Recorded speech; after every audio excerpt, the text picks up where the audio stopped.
guiding to the answer. This is something we're going to practice doing today too. The first thing to do as a presenter, Katrina, what's the first thing to do? That is to listen. Yes. And to? Keep on listening. Do you know this situation where somebody asks a question, they start asking a question, and you start answering it in your head? Because, oh, and it's that question. So you actually don't catch the end of their question. So simply listen and look as the question is being asked. Susan, what's the next thing to do? Express acknowledgement. Acknowledgement. Thank you for that question.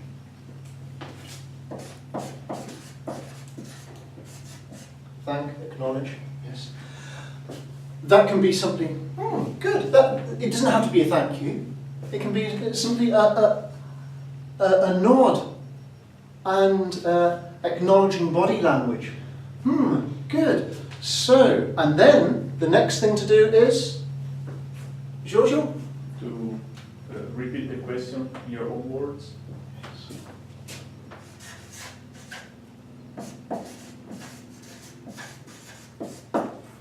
Why? Why repeat the question? Might not be clear to some in the audience. Yeah. So it might not be clear to someone in the audience to ensure that the whole audience has understood the question. Yeah? What else do you achieve by repeating the question? Make sure I understood it right. Yeah, making sure you've understood it right yourself. Okay. Make sure that the person asking the question has actually asked the question they wanted to ask too. When people hear how their question has been understood, sometimes they actually modify their questions too. And you take ownership of the question. It becomes your question. You take control of the question. So we repeat the question. Now, this often goes wrong, doesn't it? I'm sure you've often seen at conferences and other presentation contexts where the presenter actually ends up having a private conversation with somebody in the audience like this. Answers the question directly, and half of the room, if not more, don't know what the hell's going on. There, the presenter, the lecturer, the business person, whoever it is, they're falling out of their role as a presenter. All of a sudden, they become a private individual having a conversation with somebody else. They've actually fallen out of the role, and it happens time and time again with the most professional of lecturers and presenters. So this is something that people at all levels can get a lot better at, because of course a presentation is a collective experience. We're there to have a shared experience. And one of the most exciting parts of a presentation is often the dialogue through questions afterwards. So repeat. What do we do after we've repeated? What's to say there, Susan? Look at. Is it the next one? Yes, Sorry. absolutely. Look at the person who asked the question and see if the question pleases her or him. Yes, absolutely. Look, I'm not sure if...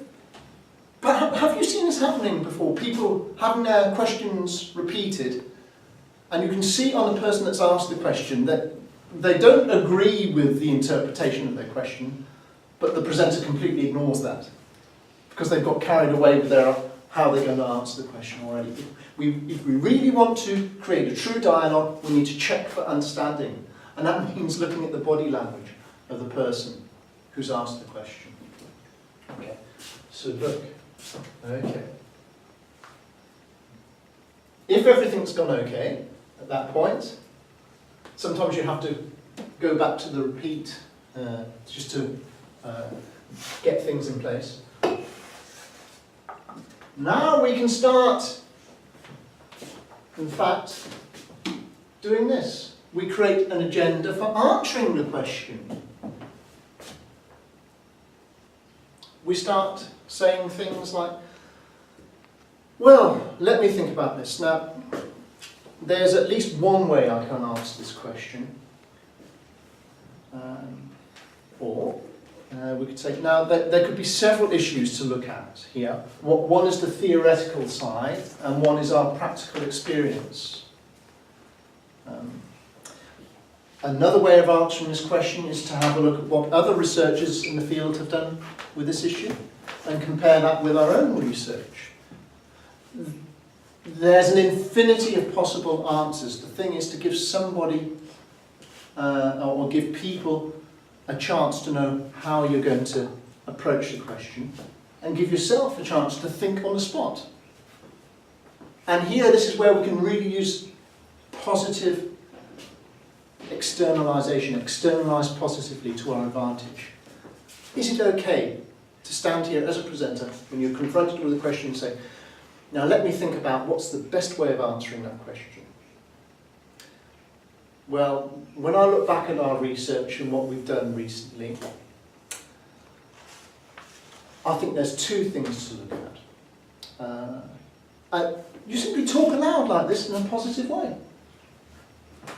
Remembering to breathe, by the way. Do you know why? Do you know why we often go blank as a presenter? Mentally, why our brains shut off? What physiologically is often happening is that we're forgetting to breathe, and our brain becomes starved of oxygen. So we do seriously go blank. So one of the things that you need to do is, as you're answering, to say things like, well, let me just think about this. Yeah, and I'm breathing in the pauses here. It sounds simple, remember to breathe and get oxygen to your brain.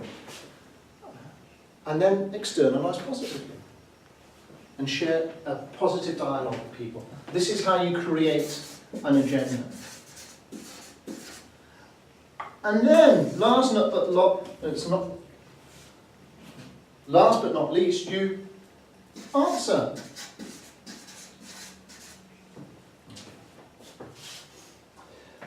This goes against what we're taught as children, what we're taught in school.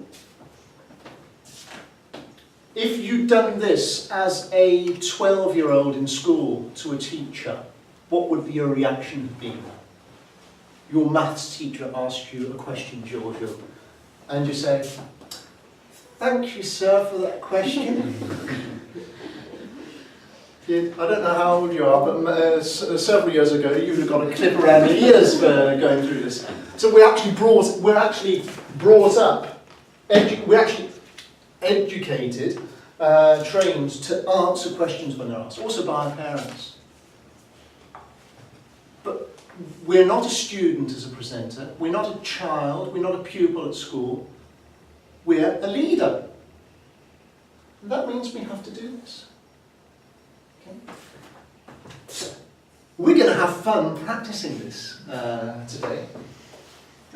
Hopefully, I always do this when you ask questions. And you bet I have to remind myself to do it, because my instinct is still to do this. I've got to remind myself I'm a teacher, and I've got a duty to repeat questions and share them with you.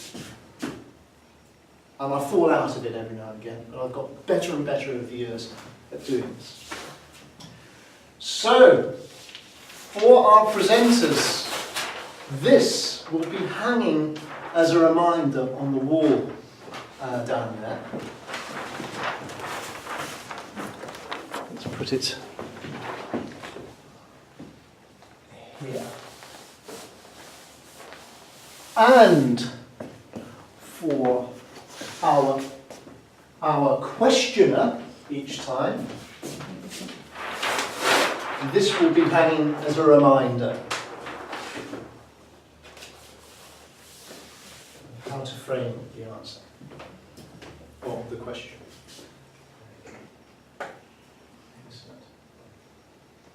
It's time to move on to our first presentation of the day.